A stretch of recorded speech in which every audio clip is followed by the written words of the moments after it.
Hi, I'm Dana, and welcome to my podcast. Today we'll be talking about the oldest, most common myth in human history, the creation story. There's no doubt that we humans are naturally curious beings, and creation stories help satisfy our never-ending questions of life. They provide background narratives, why we have land, sea, and sky, how animals came to be, how humans were created, and who created us. For starters, I want to focus on 3 stories that describe the origin of the universe. First, the Genesis creation story. This is one of the most famous creation stories out there, found in the Jewish Torah and the Christian Bible.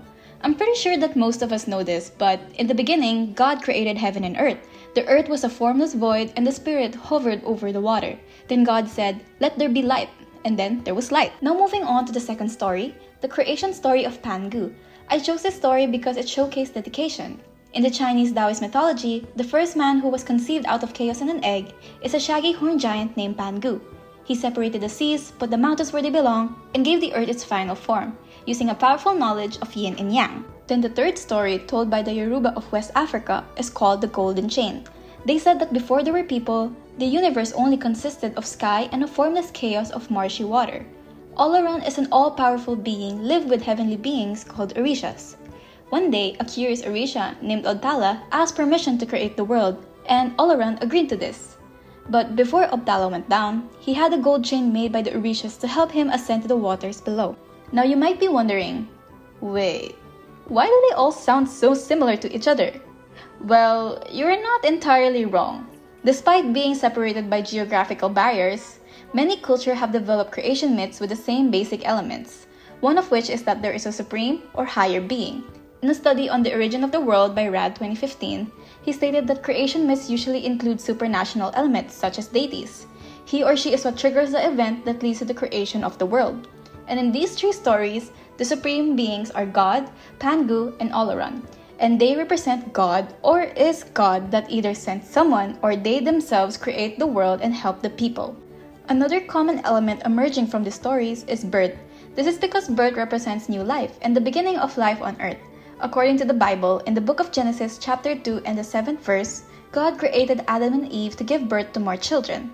Similar to this, in the Golden Chain story, Obdala created the ground and called it Ife, and later with the help of Olaran, sparked fire into Ife to create the first people, which led to the same situation of making children.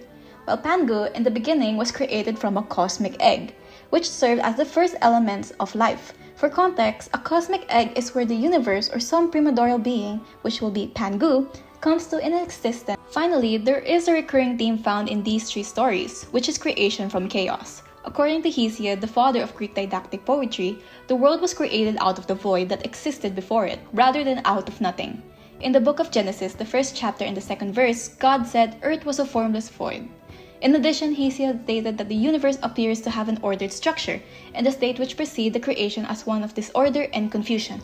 In simple terms, the universe came out of purely chaos. If we analyze the start of the event, each stories explain what the universe looked like. From the creation story of Pangu, the story stated with nothing except for an enormous egg-shaped entity that contained chaos caused by the yin and yang. Similar to the Golden Chain story, in the beginning, the universe consisted of only sky and a formless chaos of marshy water. Though the stories may have similar themes and elements, it is not entirely the same. According to the study on Mythology by Strnad 2013, she states that the difference found within creation mythologies are likely due to the difference in the environment.